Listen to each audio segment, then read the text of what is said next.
Welcome to the Deep Dive. Today we're plunging into a region that, well, has for centuries been a real hotbed of global power dynamics.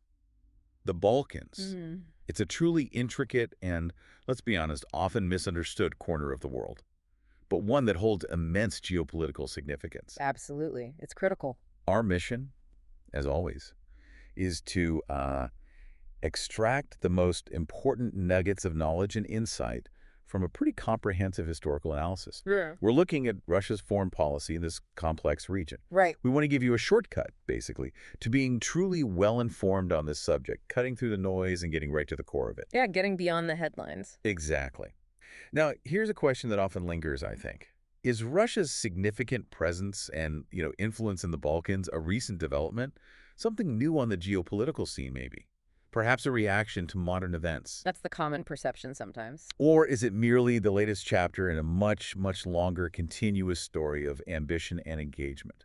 That's really the core question we'll be exploring today. What do you think? Well, what's truly fascinating here is precisely that point you raise about continuity. Mm-hmm. This isn't just about, current events or some fleeting interest. It's about understanding the deep historical roots Right. and the surprisingly consistent underlying motivations that have driven Russia's engagement in the Balkans for a very, very long time. So not just a 21st century thing. Not at all.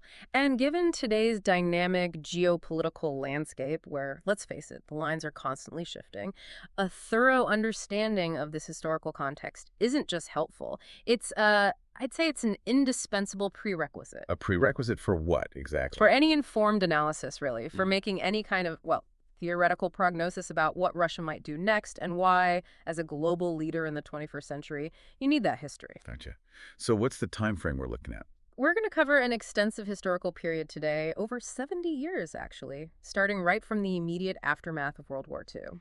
That time when a specific social system was, shall we say, imposed through military force across parts of Europe. Right. The Iron Curtain begins to fall. Exactly. And we'll stretch that analysis all the way to a contemporary model of Russian foreign policy, one that's been described quite strikingly, I think, as a curious mixture A mixture of what? of the splendor of the Tsarist era and the madness of Stalinism for hegemony. Wow. That's a powerful phrase. Splendor of the Tsarist era and madness of Stalinism for hegemony. Could you maybe unpack that a little for us right at the top? What does that combination actually look like in practice for Russia's goals in the Balkans today? Sure. It means a blend. On one hand, seeking that grand imperial influence, harking back to a time of vast Russian power and, historical prestige. The golden age, so to speak. Okay, the imperial dream. Right. But mixed with a certain ruthlessness. A willingness to use almost any means, even highly destabilizing ones, that we saw in the most authoritarian periods of Soviet rule. No holds barred, kind of. Pretty much. And all of this is aimed squarely at achieving dominance, or, at the very, very least, severely undermining rival influences, particularly Western influence. A potent mix, often contradictory if you look closely, but consistently driven. So it's a long game, blending these old ambitions with newer, maybe more subtle tactics. Exactly. And to truly grasp the continuity you mentioned, that thread running through it all, we have to go back even further than 1945, don't we? We absolutely do. It seems the seeds of this enduring interest were planted much, much earlier. Yeah, this is where it gets really interesting, because the story of Russia's deep interest in the Balkans, it doesn't begin in the 20th century, not even the 19th, really. It goes back further. It stretches back to the very end of the 18th century. We see a significant moment in this long history with the 1877 Treaty of San Stefano. San Stefano. Okay. Why was that so pivotal? Well, it was a pivotal event where Russia notably extended its influence in the Balkans, pushing quite explicitly towards the agency. That was the phrase used. Towards the Asian. So naval ambitions right there. Clear naval ambitions. This wasn't just about grabbing the piece of land. This expansion, reaching up towards the borders of the Adriatic Sea, it ignited a clear strategic ambition within the Kremlin. Which was? The aspiration to dominate the Mediterranean. Think about that for a moment. A long-term vision to control a vital maritime crossroads. That's huge. And that ambition stuck around. What's truly remarkable, as historical analyses consistently reveal, is the profound continuity of this objective. This political and military goal has never ceased to inspire Kremlin leadership, regardless of who was in power, czars, Soviets, modern Russia, or what the prevailing ideology was. Wow. We see its culmination, or at least periods of intense focus, particularly in two distinct periods after the Cold War ended, one right after and another more recent one after the year 2000 under Putin's leadership. And how did they try to achieve this over the centuries? What tools did they use? Oh, diverse tools. To achieve this aim over centuries, Russia historically employed a whole range of things, leveraging deeply rooted ethnic, religious, and cultural ties. The Orthodox connection, Pan-Slavism. Exactly. Cultivating those pan-Slavic sentiments and even engaging in, secret or not so secret alliances within the region. It's a multifaceted approach, not just about military might, but that's always there in the background. So, okay, what's the big takeaway here from these early centuries, Yeah. before we even get to the world wars?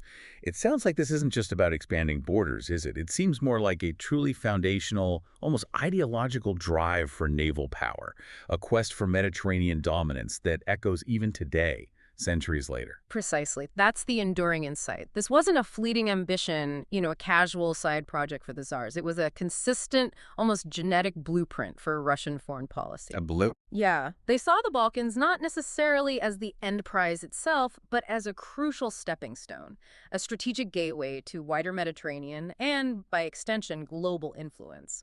It was always about securing that warm water port access, projecting power beyond their immediate borders, and securing vital trade routes. Makes sense. And this long-term game, it continued into the early 20th century then, as the old empire started to crumble. Oh, definitely. Russia strategically attempted to capitalize on the disintegration of both the vast Ottoman Empire and the sprawling Habsburg Empire as they weakened. Saw an opportunity. A huge opportunity. Their goal was clearly to increase Russian influence in the Balkans, basically filling the power vacuum left by these declining imperial forces. And they had some success. By the end of World War I, Russia had achieved pretty significant standing. Contemporary analyses classified it as the third most influential power in Balkan affairs. Third, behind who? Behind only Turkey, the successor to the Ottomans and Austria. So they were a major player, pushing their interests fiercely in that post-war landscape. But then, the interwar period, between World War I and II, that seems like a stark contrast. A moment when Russia's influence in the Balkans essentially vanished, didn't it? Yeah. What happened there? That's right. The interwar period presented a unique challenge, indeed a significant period of reduction in influence for Russia. Why was that? Well, significant internal transformations within Russia during this time, namely the Bolshevik Revolution and the incredibly tumultuous establishment of the Soviet Union, they just did not create a favorable environment for fulfilling this long-standing ambition. Too much going on at home. Exactly. Specifically, Russia's foreign policy, Soviet foreign policy now, it just didn't play any particular role in the Balkans during this time frame, and this was directly linked to its exclusion from crucial decision-making processes. Like what? Like the negotiations conducted at Versailles, which reshaped post-World War I Europe. They weren't invited. And later, within the newly formed League of Nations, they were largely ostracized. So isolated internationally. Yeah, very much so.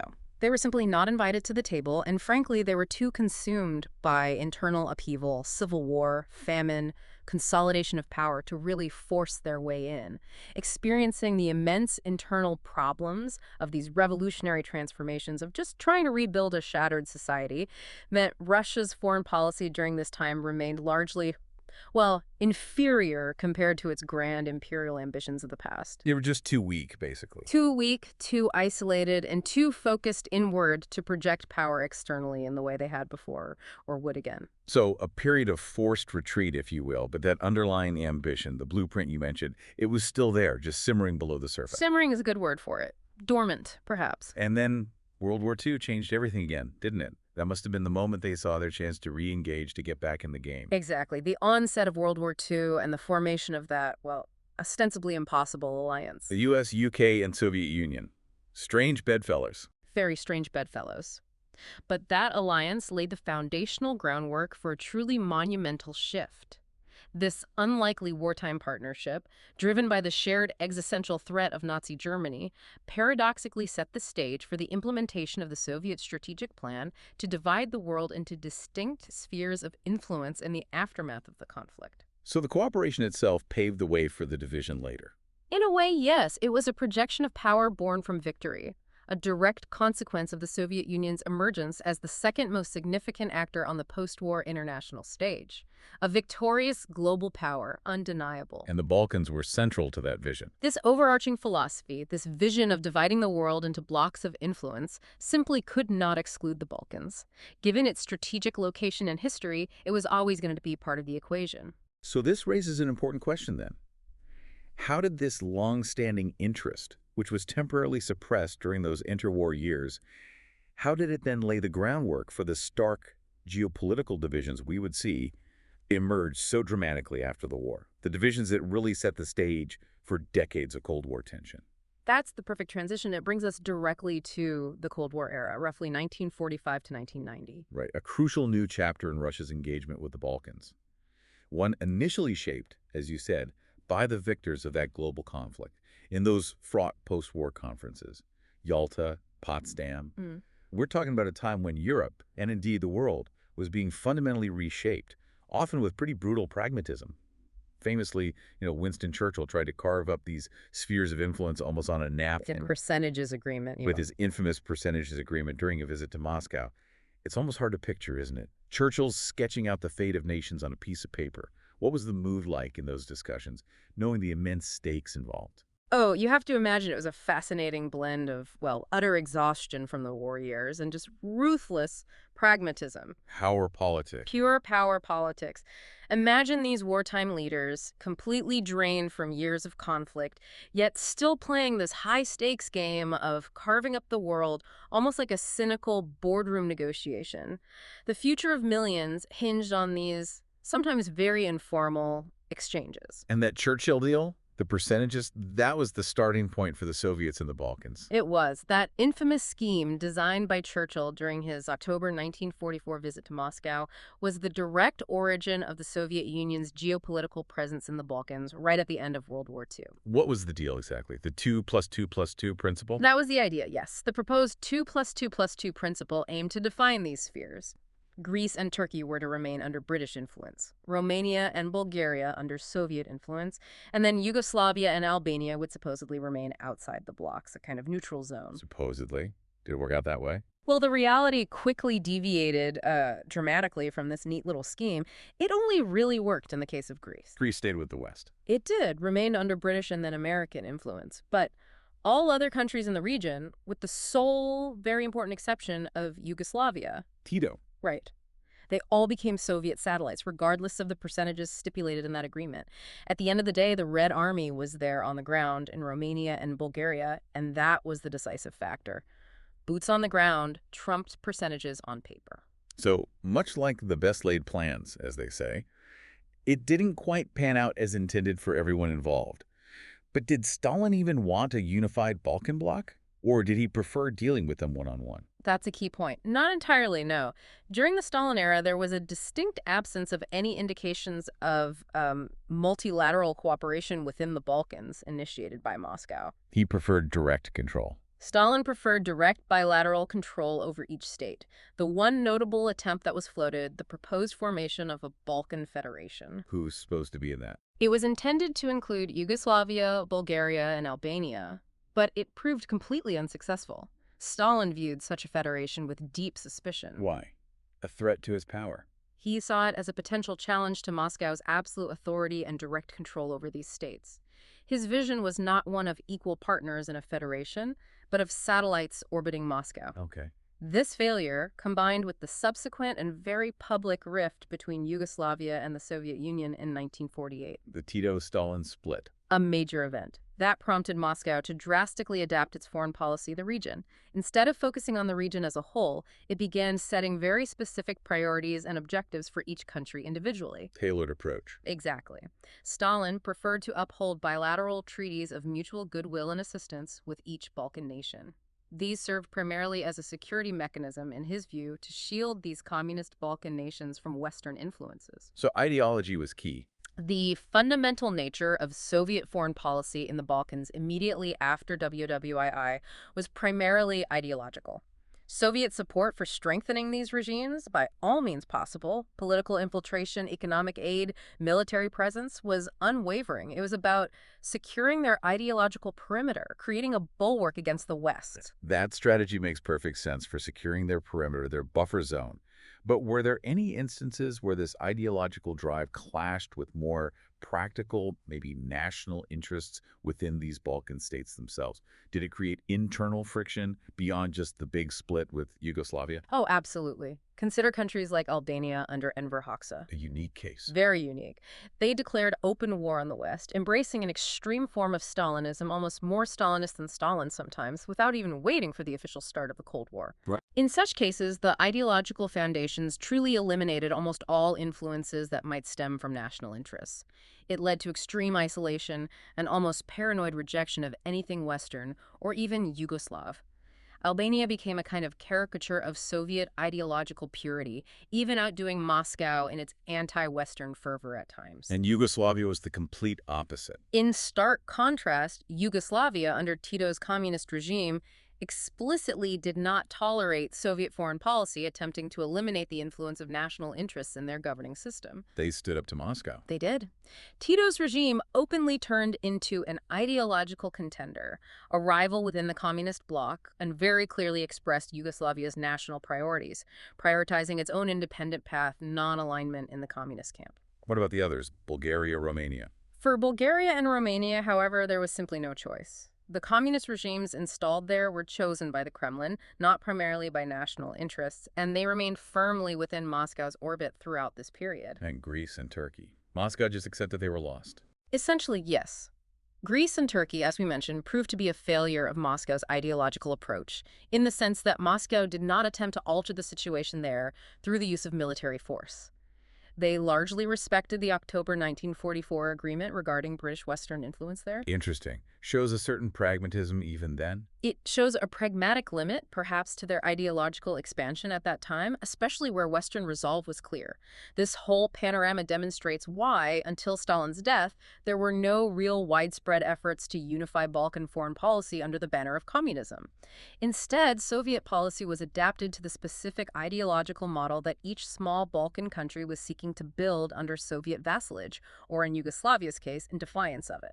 Okay, so after Stalin's death, Khrushchev takes the reins. Does this fragmented, bilaterally focused approach shift at all?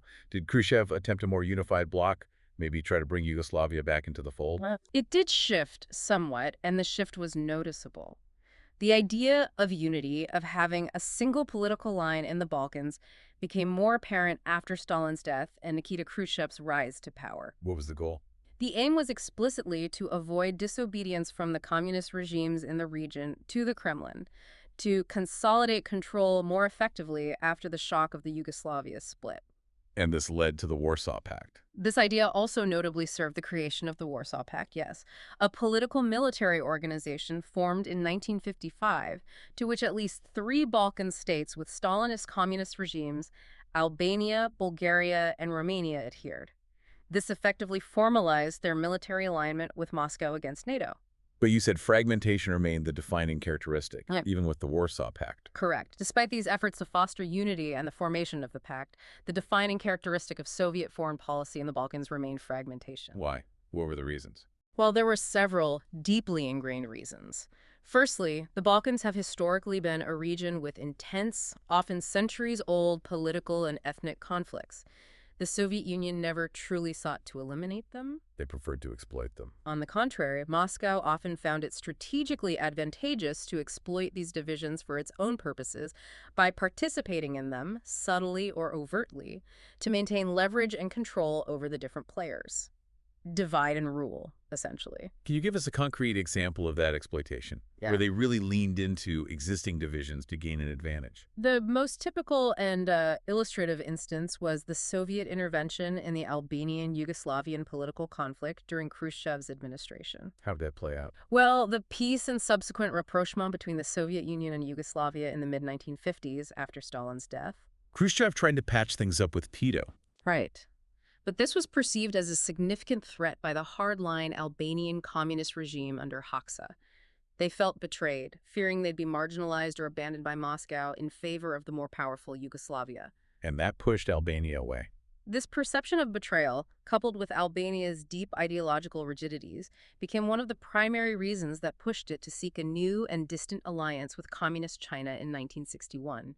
China was emerging as the new rival to the Soviet Union in the communist world. So Moscow's attempt to reconcile with one Balkan state alienated another. Exactly. And importantly, by siding with Yugoslavia in this bitter intra-communist dispute, even though Yugoslavia wasn't fully back in the fold, the Soviet Union strategically chose to maintain ties with a partner of greater influence in the Western world. Yugoslavia's non-alignment was valuable. Immensely valuable. Yugoslavia, with its distinctive non-alignment policy, meaning it wasn't officially aligned with either the Soviet bloc or the Western bloc, made it a first-rate actor, a highly valuable diplomatic asset in a region where other states were rigidly members of either NATO or the Warsaw Pact. How so? Moscow saw the strategic utility of having an influential, non-aligned state that could potentially serve as a bridge or maybe a spoiler, depending on the need. So pragmatism, in this case, clearly trumped pure ideological loyalty to Albania. Okay, so exploiting divisions was one reason for fragmentation. What was the second? You mentioned geography earlier. Secondly, yes, geographical proximity to the region has always been a significant factor, leading to different approaches for different states. For Romania and Bulgaria, sharing that land border was critically important. Easy access. Easy access, direct links to the Soviet sphere, making them easily accessible for military and political intervention. We saw this right at the end of World War II. At the Yalta and Potsdam meetings, Russian foreign policy clearly indicated that the Red Army, coming in under the cloak of liberator, had absolutely no intention of withdrawing from the territories of Romania and Bulgaria. So that military presence wasn't just about ending the war. Oh no. This military presence in these two Balkan states was not a manifestation of the Kremlin's domestic policy. It was a direct assertion of its foreign policy to project and maintain its superpower status in Eastern Europe. The sheer physical presence of their forces ensured compliance. What about places further away where the Red Army wasn't present? Right. In other parts of the Balkans, where that liberation card, meaning direct military occupation by the Red Army, was inapplicable due to geographic distance, direct imposition of control was much harder. Here, geographic distance dictated the significance of partnerships rather than direct control. Like Albania again. Like Albania, yes. In specific cases like Albania, its unique geographical location on the Adriatic enabled it to gain importance for a certain period, particularly with the establishment of the Pashaliman naval base in the Bay of Lora. A Soviet naval base in Albania. Yes, for a time. This access to the Adriatic Sea was the direct result of early political and military activity by Russia in southeastern Europe, fulfilling that old ambition. Historical documents show that the establishment of this naval base in a real Cold War hotspot, the Mediterranean. Right on NATO's doorstep. Exactly. It was part of a broader strategy of coercion and rivalry, allowing Moscow to project naval power into the Mediterranean and exert pressure on NATO's southern flank. So the Balkans as a whole were an instrument of pressure. Thus, the Balkans, serving as this geographical space connecting East and West, and largely, though not entirely, with communist affiliation, were an instrument that the Soviet Union continuously used to exert pressure on the United States and its European allies. Especially given the region's war-torn history and inherent instability, it was easy to stir things up. But those splits with Yugoslavia and Albania must have weakened their hand. Profoundly. The significant rifts that emerged with Yugoslavia in 1948 and then Albania in 1961 significantly diminished the Soviet Union's overall influence on the Balkans. Consequently, relations with the region subsequently focused mostly on, well, propaganda. Propaganda how? Under the slogan of proletarian internationalism, essentially trying to unite the working classes across these nations under Soviet leadership, aiming for ideological influence rather than direct military and political control, which had become less viable across the entire region. It was a softer form of power projection, born partly out of necessity. And then the Cold War ended. Boom. Suddenly, we transitioned from the Soviet superpower to what many consider a period of, well, struggle and perceived missteps for Russia in the 1990s. Dramatic shift. The entire geopolitical landscape fundamentally changed. Yeah. So what did this dramatic shift mean for Russia's standing in the world, and particularly its engagement with the Balkans during this tumultuous and confusing decade? It truly feels like a radical turning point, almost an identity crisis for Russia itself. It absolutely was a radical transformation, an overnight upheaval, really. In 1990, Russia's relationship with the Balkans underwent a complete overhaul. How so? In stark contrast to the nearly 5 decades following World War II, where Russia, as the Soviet Union, basically dictated terms as a superpower, the approach of Russian foreign policy now, as a struggling power in relation to the now dominant West, played a decisive role in its dealings with the region. They couldn't just impose their will anymore. And Yugoslavia collapsing at the same time. Exactly. The collapse of the Soviet Union directly coincided with the tragic outbreak of war in the Balkans and the disintegration of the former Yugoslavia, which, ironically, had been one of the pillars of Soviet foreign policy in the region during the Cold War, despite Yugoslavia remaining famously outside the Soviet camp. Its stability, even as a non-aligned state, had been a key interest for Moscow. So, chaos in Russia, chaos in the Balkans. How did Moscow react initially? Amidst the utter confusion of Russia's rapid transition, going from this vast superpower composed of numerous states to a single, struggling Russian state, the problems of the Balkans initially received surprisingly little attention. They had bigger fish to fry. They became a subject of secondary priorities for Russian strategists and diplomats. Russia was consumed by its own internal economic collapse, political turmoil, military reforms, just survival, really. And this neglect had consequences. This scant attention and inability to act decisively during this critical period would later be regarded, particularly within Russia itself, as the greatest ignominy of Russian foreign policy during the final decade of the 20th century, a period of perceived betrayal, weakness, and lost influence. Ignominy is a strong word, but it seems to capture the essence of what Russia felt it had lost or failed to achieve, the perception of a global power diminished on the world stage. Indeed. It captures that sense of humiliation. And the events that unfolded in the Balkans between 1992 and 1999, culminating in the brutal wars in Bosnia and Kosovo, placed Russian foreign policy in a truly precarious position. What were the key questions analysts were asking about Russia's role then? When we analyze the studies from this period, several key questions emerge. Was Moscow actually able to exert influence over former Yugoslavia and determine its fate amidst the chaos? Or was it largely sidelined? How did Moscow leverage these events to shape its very tenuous ties with the newly dominant West?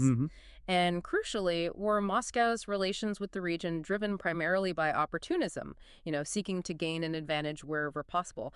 Or was there any genuine commitment to international consensus and stability? Interesting questions. Did they start out trying to cooperate with the West? Interestingly, yes. Early in this period, Russia's foreign policy in the Balkans lacked any overtly anti-Western tendencies. There was a brief window, a hope, perhaps, for cooperation. How did that manifest? In fact, in the case of the Bosnian War, Russia initially seized the opportunity to return to the negotiating table, like the contact group, with the status of a great power. Why? What was the goal? The primary objective, analysts argue, was regaining nationalist credibility in domestic politics, where Moscow's prestige has certainly tarnished after the Soviet collapse. They needed a win, a sign they still mattered on the international stage, even if it was just being at the table. So it was a moment for Russia to try and reassert itself on the global stage after the fall of the Soviet Union. But that fragile cooperation didn't last very long, did it? It absolutely did not. A distinct trend towards rejection of Western policies and a more independent, increasingly nationalist agenda began to emerge around 1995 and onwards. What triggered that shift? Russia openly opposed NATO threats against Serbia, particularly emphasizing the defense of Serbian national interests, often portraying itself again as the protector of Orthodox Slavic brethren. This position culminated dramatically in March 1999 during NATO's bombing of Serbia over Kosovo. Which Russia strongly condemned. Strongly condemned it as a blatant violation of international law and a unilateral act bypassing the UN Security Council where Russia had a veto. Was it just about Slavic solidarity? Well, an insightful analysis suggests Russia's condemnation was less an affirmation of pure sympathy for its Slavic brethren, though that played a part in the rhetoric and more a pragmatic expression of Russia's own internal interests. How so? They were deeply threatened by Chechen separatism and similar movements within their own borders at the time. As one U.S. Deputy Secretary of State famously quoted a Russian foreign minister in a heated phone conversation during the Kosovo crisis, "Madeline, you don't understand, we have many Kosovos in Russia." The fear of precedent. Precisely. The fear was that Western intervention in Kosovo, justifying secession based on ethnic grounds, could set a dangerous precedent for separatism within the Russian Federation itself. Some analyses even argue, perhaps controversially, that Russian foreign policy, by consistently backing Milosevic, was itself partly the cause of the difficult circumstances that arose, suggesting that even with a more constructive Russian approach, military intervention might have been difficult to avoid given the escalating humanitarian crisis. That's a fascinating perspective, that Russia's own actions inadvertently contributed to the situation they condemned. So, after all that diplomatic maneuvering and condemnation, what was the ultimate outcome for Russia's standing during this tumultuous period? Did they achieve their goals? The overarching result, consistently reflected in political analyses from the time and since, was its undeniable diplomatic failure and Russia's vulnerable weakness as acclaimed world power. Just couldn't back up the talk. Russia's ambitions during this period were still far, far from this claim in terms of actual economic, political, and above all, military capabilities. They simply didn't have the muscle to back up their rhetoric effectively. What about their troops in Kosovo, KFOR? A personal account, like Boris Yeltsin's in his own Midnight Diaries, described Russian participation in the International Stabilization Force in Kosovo, KFOR, as largely symbolic. A token force, really, rather than a decisive one capable of carving out its own zone. Symbolic, despite that dramatic dash to Pristina Airport. Right. One Russian general, perhaps caught up in the moment or maybe for domestic consumption, even vividly compared the entry of Russian forces into Pristina to that of the Red Army into Berlin in 1945, stating, just as in Berlin, Russian troops were the first to enter Pristina. That's a bold comparison, given the very different circumstances. Yeah. What were the key differences that made that comparison so starkly inaccurate and, well, almost delusional? Well, the historical context was entirely different and profoundly unfavorable for Russia in 1999 compared to 1945. Firstly, Yeltsin, despite his communist past, was certainly not a weak copy of Stalin. He was a true Communist Party apparatchik with a 30-year career who became the first Russian president after the Soviet Union fell, but his approach was fundamentally different. How so? Less militaristic. One of the main accusations leveled against him from nationalist circles within Russia was precisely that he diminished Russia's reputation as a global power because of his more liberal Western-leaning beliefs and reforms. This meant the use of overt military force as a primary political tool did not constitute a tangible or favored approach in his foreign policy playbook. So no serious thought of intervening militarily for Serbia. During NATO's intervention in Kosovo, Russia did not seriously consider a major military intervention in support of Serbia, partly because Yeltsin himself was generally a proponent of cooperation agreements with the West, like the NATO-Russia Founding Act. He genuinely sought integration, not confrontation, at least initially. And the military balance was completely different too, right? Completely. Secondly, the sheer massive disparity in military force. The Red Army soldiers who marched into Berlin in 1945 were thousands upon thousands, an overwhelming force of conquest. The symbolic military forces deployed to Pristina in 1999 were a tiny fraction of that. And they went in as part of KFOR. Moreover, crucially, those Russian forces arrived in Kosovo as part of an international military mission under a UN mandate, UNSCR 1244, even if the initial dash was a unilateral Russian move. They were peacekeepers, technically, despite some tactical actions being part of Russian command. This was completely unlike the unilateral Soviet imposition of a distinct occupation sector in Berlin in 1945, which was a direct result of military conquest and agreements among the Allies. So Russia wasn't actually able to establish its own independent sphere of influence or a separate Russian sector in Kosovo, despite wanting one like the Soviets did in Berlin. What happened with that attempt? Precisely. The failed attempt to establish a clear, independent Russian sector in Pristina, separate from the other NATO-led KFOR sectors, is explicitly acknowledged in Kremlin studies and memoirs from the period. How do they explain that failure? Often with the explanation that Russia's foreign policy during this time was based on gentlemanly agreements with the West, implying they were naive or perhaps betrayed. But what's the more likely reason? However, the most plausible theory, supported by various analyses, is that Russian foreign policy was truly at a crossroads during this Yeltsin era. Facing immense internal economic and political struggles, the Russian leadership ultimately chose cooperation, or at least acquiescence, over outright opposition to the West during the Balkan crises. Why? What was the calculation? The rationale, it seems, was that this was the only way to keep the global power cards somewhat in play, to remain relevant and facilitate a return to the negotiating table as a respected, if diminished, player. Russia's role as a mediator, as part of the contact group, was still considered crucial by the West, and Moscow leveraged that. Okay, so wrapping up the 90s, How would you characterize Russia's policy in the Balkans then? In conclusion, Russian foreign policy in the Balkans during this decade, from 1990 to 2000, was primarily influenced by external factors, namely the overwhelming shift in global power dynamics towards a unipolar moment and the West's new dominance rather than internal reform pressure within Russia itself driving a cooperative stance. And it was a low point for Russian influence. This period unquestionably represented the lowest point of political intensity and influence as a global power for Russia in centuries, a dramatic decline from the Soviet era. But Kosovo was also a turning point. However, yes, the end of this period, with the military intervention in Kosovo serving as a major catalyst, also signaled a significant turning point in relations between Russia and the West. The humiliation was palpable. How so? What changed? Many scholars and policy analysts conclude that this turning point occurred as a direct result of the West's perceived refusal to recognize Russia as a great power on truly equal footing, often sidelining it in major decisions like Kosovo. This experience, this perceived humiliation, subsequently fueled a backlash and returned Russia's early foreign policy focus on the Balkans as a deeply destabilizing factor, setting the stage perfectly for a new leader to advocate for a dramatically different, more assertive position. And that new leader, of course, was Vladimir Putin. So now we shift our focus to the modern era, 2000 onwards, and the profound impact of his rise to power. This marks a clear and deliberate revival of Russian influence in the Balkans. It feels like Russia learned some very hard lessons from the 1990s and engineered a completely new approach. What makes these modern tactics so uniquely sophisticated and perhaps more insidious than just tanks and treaties? You've hit on it perfectly. Vladimir Putin's rise to power around 2000 coincided with a significant revival of Russia's national strength.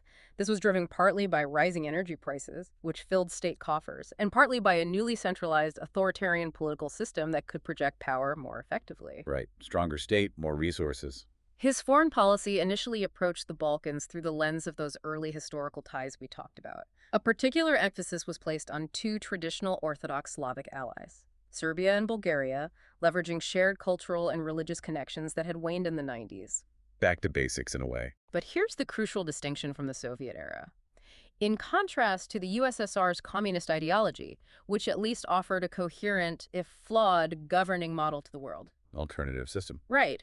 Putin's model offers something different. It's been described as offering an illegitimate order where, essentially, everything is justified in the pursuit of state interests. To the often hybrid or semi-authoritarian regimes of the region, it's not about exporting an ideology of governance anymore, but about exporting a model of pragmatic sovereign power that can operate outside democratic norms and Western rules. Interesting. Less ideology, more hard-nosed power politics. Very much so. And to truly comprehend the complex and evolving role of the Balkans in the Kremlin's plans under Putin, it's actually helpful to refer to a key 2016 doctrinal document on Russian foreign policy. What did that document say about the Balkans?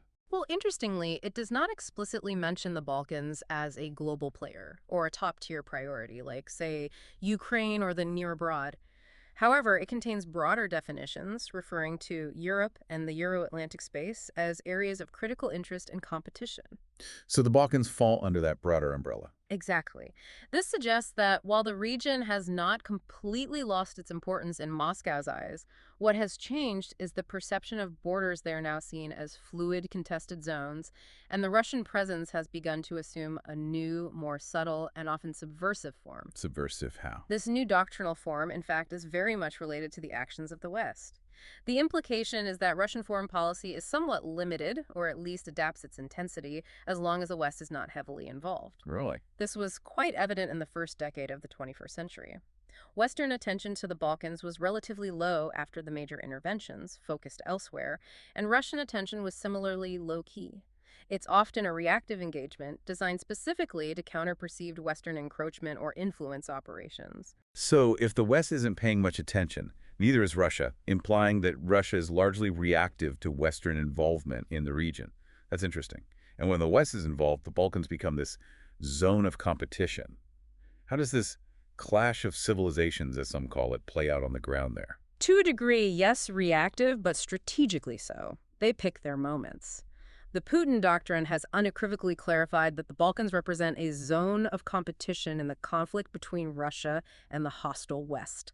That's the framing. East to West. That's the narrative. This so-called clash of civilizations, a narrative popularized initially by some Western theorists but readily adopted by Moscow, has been translated by the Kremlin into a fierce rivalry in the arena of foreign policy. And the Balkans are explicitly used as a pawn in this broader geopolitical battle between Russia and the West. A pawn on the chessboard. Pretty much.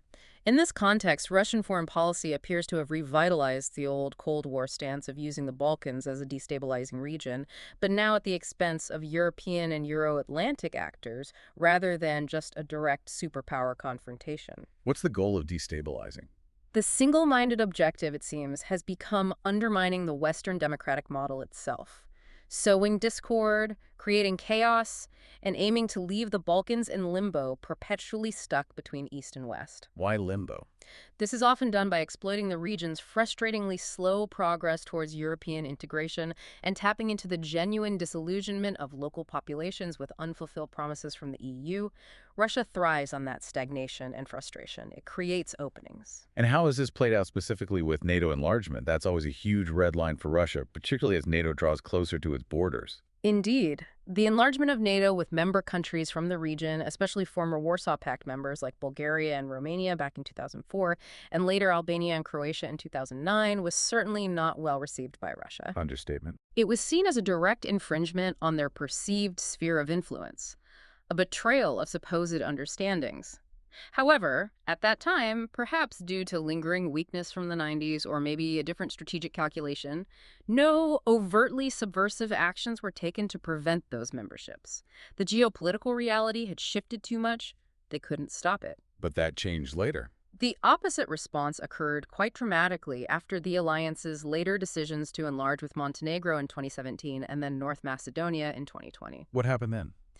In these cases, Russia has actively and effectively encouraged Serbia and the ethnically divided Bosnia-Herzegovina not to pursue similar ambitions, seeing any further NATO expansion as a direct threat that they would actively oppose. And Montenegro's accession was particularly fraught. Montenegro's enlargement, for instance, was closely linked to a sharp increase in the negative influence that Russian foreign policy was exerting across the region immediately after the illegal annexation of Crimea in 2014. Crimea was the trigger. Crimea seems to have been a major turning point, yes.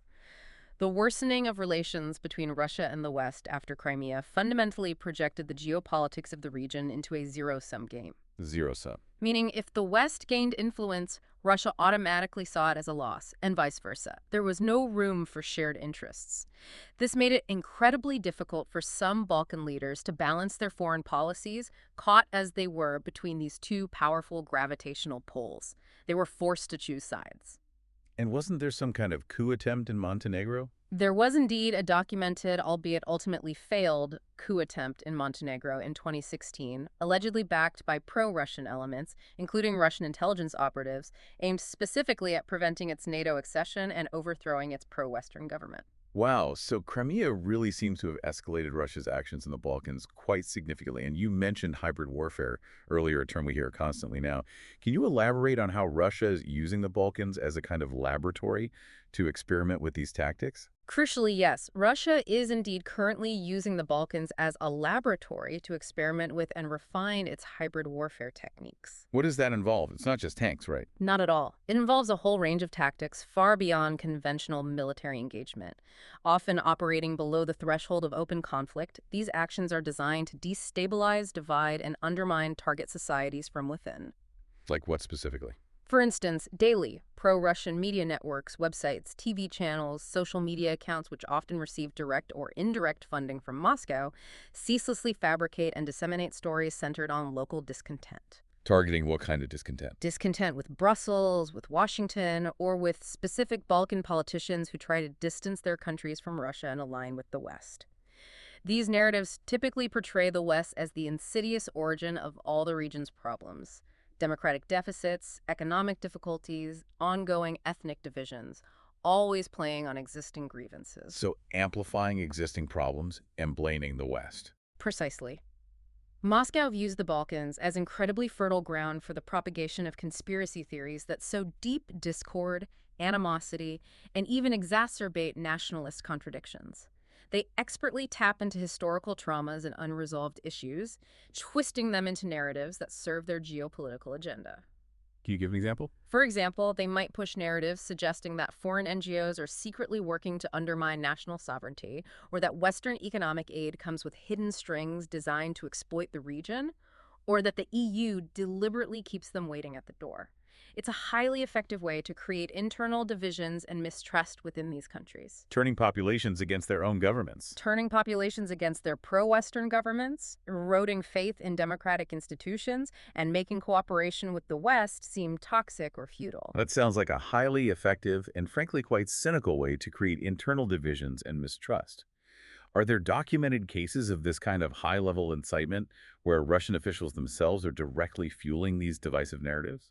Unfortunately, yes, there are two particularly well-documented and quite blatant cases where high-ranking Russian foreign policy representatives and other officials are direct contrivers of narratives designed explicitly to fuel regional ethnic conflicts. What were they? The first involved a conspiracy theory surrounding the sensitive relations between North Macedonia and Bulgaria. Russian narratives, often pushed by top diplomats, accused Bulgaria, a NATO and EU member state, of seeking to divide North Macedonia, leveraging long-standing historical disputes over language and national identity to stir up animosity between the two. What was the goal there? The clear aim was to disrupt North Macedonia's path towards Euro-Atlantic integration by creating friction with an existing NATO and EU member, making accession seem more problematic. And the second case. The second notorious case involved allegations concerning another NATO member state, Albania. According to these outlandish assumptions propagated by Russia's top foreign policy leaders, Albania, What were they accusing Albania of? with the supposed help of NATO and the newest state in the Balkans, Kosovo, allegedly had territorial claims against its neighbors, Montenegro, Greece, and Serbia, the Greater Albania bogeyman. Were these claims based on anything real? These were wild, baseless accusations completely unfounded in reality, but they were designed specifically to create fear and suspicion among the Balkan states, particularly targeting Albania's aspirations for regional leadership and its strong relationship with the West and the U.S. Just stirring the pot. Exactly. This exploitation of So it's about amplifying existing tensions, pouring fuel on the fire to serve their broader strategic goals. And you mentioned non-state actors earlier as well. How do they fit into this complex picture of hybrid warfare? Are these like proxy groups? Yes, in a sense. Moscow has increasingly favored the use of non-state actors groups that appear independent but often receive covert funding, training, or at least ideological direction from Russian sources to exert its negative influence in the Balkans. Why use them? Plausible deniability. Exactly. These groups align with Moscow's objectives but allow Russia to maintain plausible deniability, avoiding direct responsibility for their more extreme actions or rhetoric. Certain extremist organizations, often driven by intense nationalism, radical orthodoxy, or anti-Western sentiment, are identified as the driving force behind pro-Russian agendas in the Balkans. Like who? What kind of groups? Motorcycle clubs, radical nationalist youth groups, certain religious factions, paramilitary-style organizations.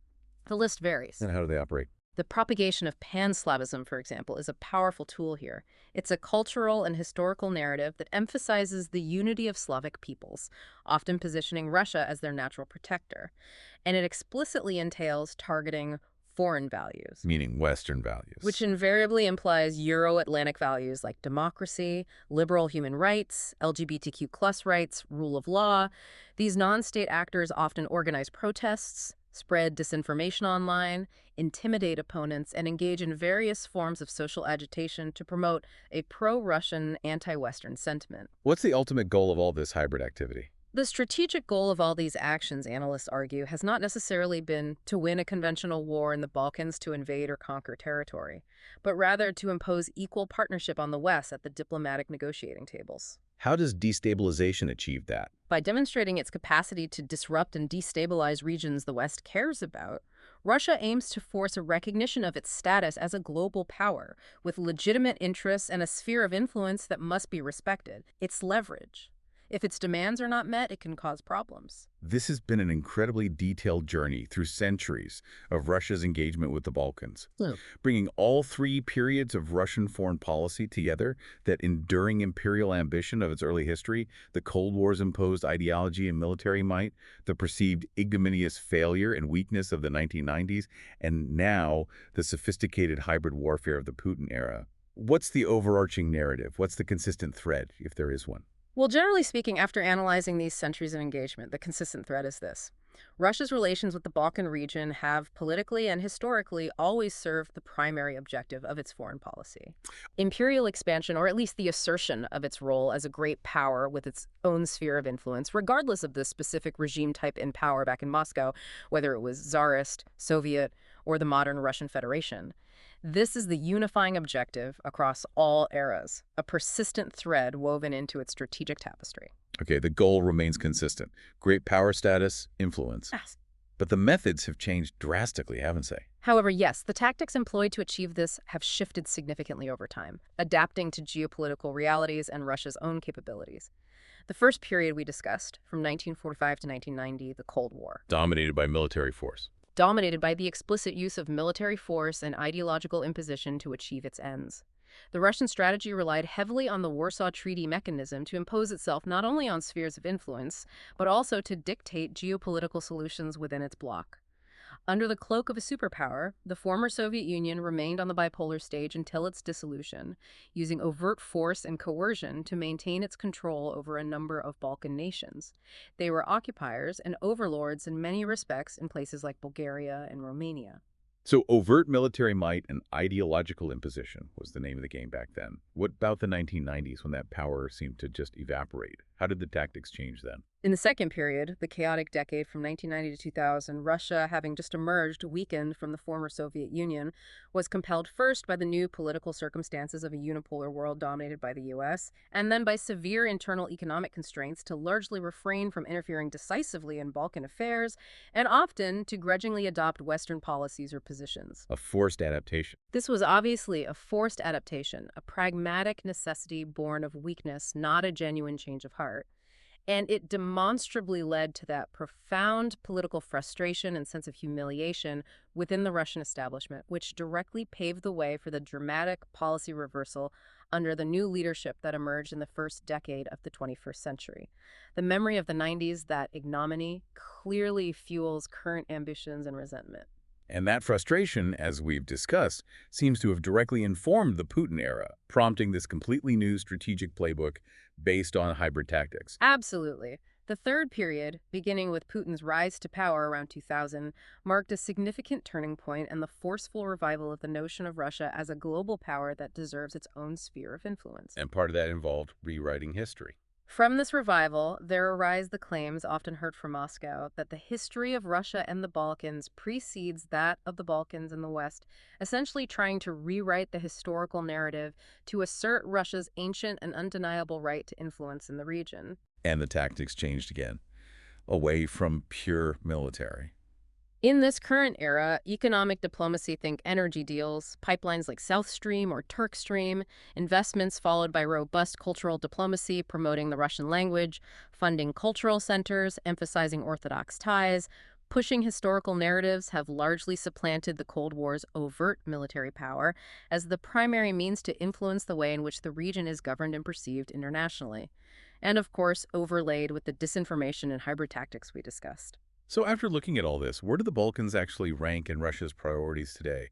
Are they still a top concern? Well, after analyzing all three time periods and concentrating particularly on the present, the consensus among many analysts is that the Balkans are likely no longer a top strategic priority for Russia in the same existential way that, say, Ukraine or the Baltic states bordering Russia are perceived. Less critical than the near abroad. Probably. Moscow has therefore largely refrained from employing direct military force in the region in recent years, focusing those resources elsewhere. So it's not a direct military target for them, but it's still very much a zone of influence and, as you put it earlier, a kind of pawn. Exactly. While not top tier, each Balkan state, due to its unique historical ties, internal fragilities, ethnic divisions, or strategic location, is still viewed by Moscow as a valuable pawn or bargain chip. A chip for what? For projecting Russian influence in the wider European region, and perhaps more importantly, for blackmailing or distracting the West. To summarize, Russia is constantly seeking opportunities to expand its influence in the Balkans, primarily in order to undermine Euro-Atlantic policies and integration efforts in the region. And the goal is to keep them in limbo. And leave its future at the Greek kalends, meaning perpetually uncertain and unresolved, never quite fully integrated into the West. Russia thrives on the region's limbo status, its ambiguity. What happens when Russia doesn't get its way? Like with NATO membership for Montenegro and North Macedonia. Do they just give up? No, where Moscow fails, as it did with Montenegro and North Macedonia, in not preventing their NATO membership, its interventions simply transform. They become relief valves for continuous presence, Relief valves. meaning they might not win every battle, but they will maintain a foothold, a persistent disruptive presence through other means: disinformation, political influence, economic levers, exploiting internal divisions. They don't just pack up and go home. How do they maintain that presence? For this purpose, Moscow has expertly taken advantage of corrupt political elites within some Balkan countries and tapped into the deep, often justified disillusionment of the local populace over unkept promises, particularly from the EU, regarding bringing the Balkans fully into the Union someday.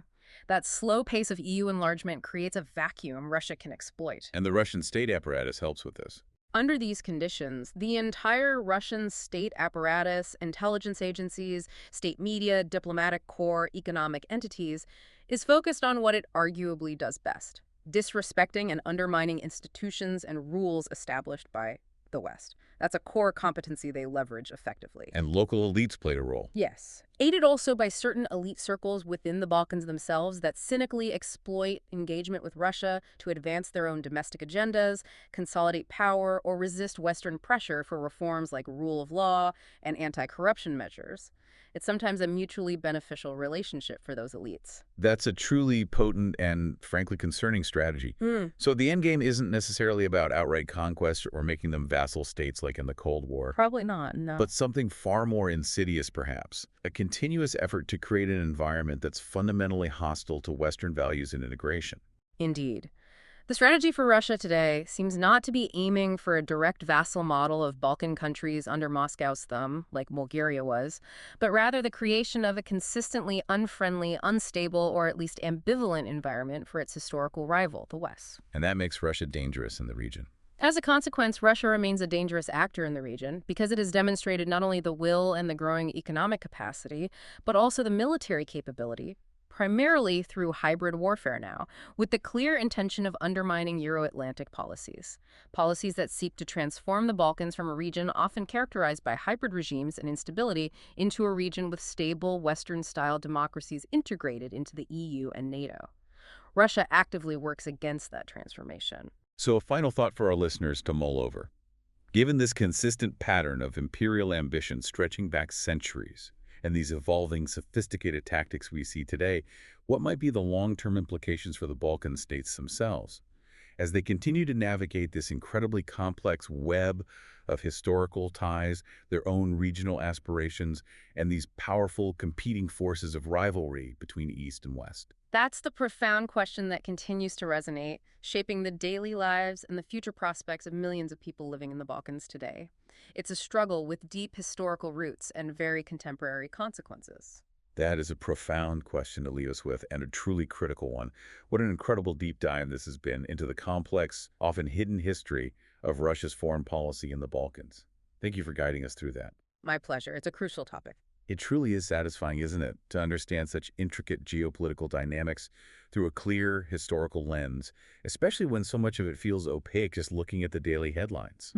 Context is everything. We really hope this has given you, our listeners, a newfound appreciation for the layers of history that shape current events, and perhaps even illuminated some of the headlines you see coming out of the region today. Hopefully. We encourage you to maintain your natural curiosity and perhaps explore further the interconnectedness of historical events and present-day realities. It's endlessly fascinating. We'll be back soon with another fascinating deep dive into a vital subject. And remember, in analyzing international relations, especially in regions with such rich and challenging histories like the Balkans, critical thinking is absolutely essential. Look for the patterns, question the narratives you hear, and always consider the underlying motivations. Knowledge, after all, is most valuable when it's understood and applied thoughtfully. Stay curious.